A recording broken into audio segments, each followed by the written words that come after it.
So, Conveyancing Matters Q&A, notice to complete, should we serve it? What do you think?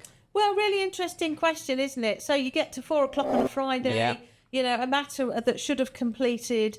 I think the problem these days is that every conveyancer just assumes that a notice to complete under standard condition 6.8 should be served. Again, as perhaps one of my little cul-de-sacs, what does that mean? Well, it makes time of the essence, and it means that the defaulting party's got another 10 working days, as we know, within which to complete, excluding the So it's not just so you can get another 150 quid in your bill then? Well, you do wonder. No? You do wonder. Oh, okay, sorry. Frankly, if you're a CQS firm and you're putting that special condition in your contract, you shouldn't be anyway. But that's a different matter. Okay. So, the notice to complete procedure under standard conditions 6.8 is really good, because I see these standard conditions of sale as a safety net to keep this contract for the sale of land, this really important, unique and finite resource. It's the second bite at the cherry, isn't it? Yes. The thing doesn't fall apart when the transaction fails to complete on the contractually agreed date, because you get another go. But I think the problem is, and I suspect you find this a lot in practice, Stu, the notice to complete is just served by the conveyancer. There are quite significant implications. Automatically, just because it's not completed. Exactly. Yeah. There are significant implications to the notice to complete, and if anybody wants to listen to us talk about that as well, they can subscribe and listen to our webinar. Absolutely. Quite frankly. But of course, the question always is, should the conveyancer serve the notice to complete as a matter of course? And of course, you know the answer to that. Yeah, so we're making time of the essence. So what does time of the essence mean? And from a client's point of view, we must be talking to our client surely about this. So absolutely, we've got to take instructions. You cannot assume. Now, layered across the top of that might be the lender's requirements. Of course, yeah. So the lender, and actually I think I'm right in saying that it's probably fair to say more lenders, more building societies under the Building Societies Association handbook perhaps require the service of a notice to complete. But you've got to check what your lender wants and requires.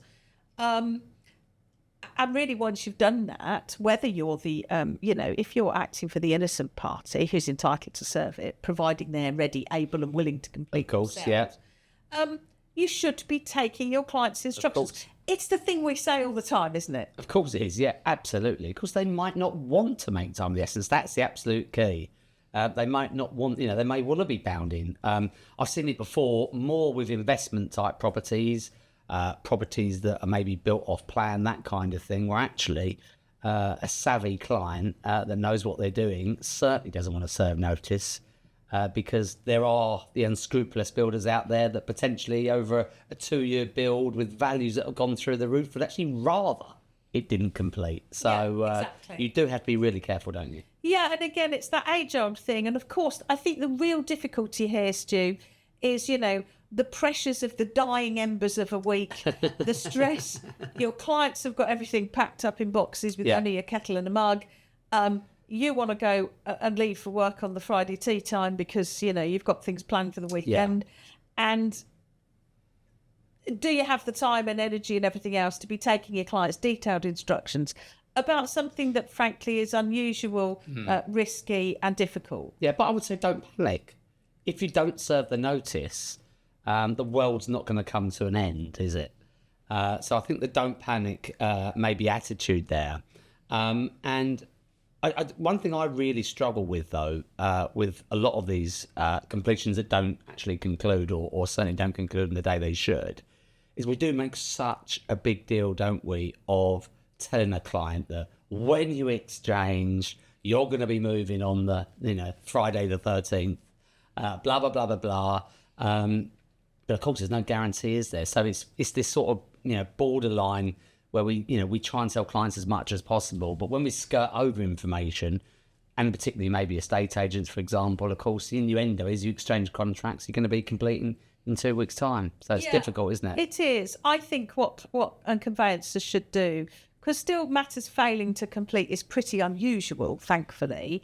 So actually, I think what conveyancers... Yeah, there's a difference between failing to complete and completing late. But at the time, on the day of completion, it's failed to complete, whether...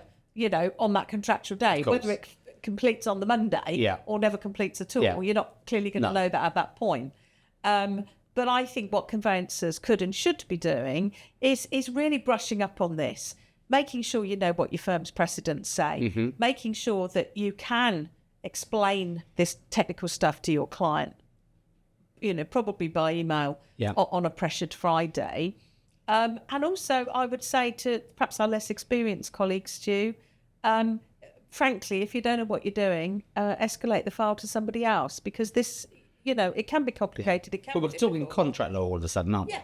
So we're starting to get out of the remit of conveyancing and into contract law, which could ultimately, of course, end in litigation. Exactly. So we're hopping, aren't we, from law genre to genre kind of Exactly. And frankly, as non-contentious lawyers, Stu, you and I are many wonderful things, but litigators we are not. So, should we serve the notice to complete? Well, the answer to that question is take your client's instructions. It's up to the client's instructions. Yeah. Subject to the requirements of your lender client. Yeah, definitely. Okay, Stu, thanks very much.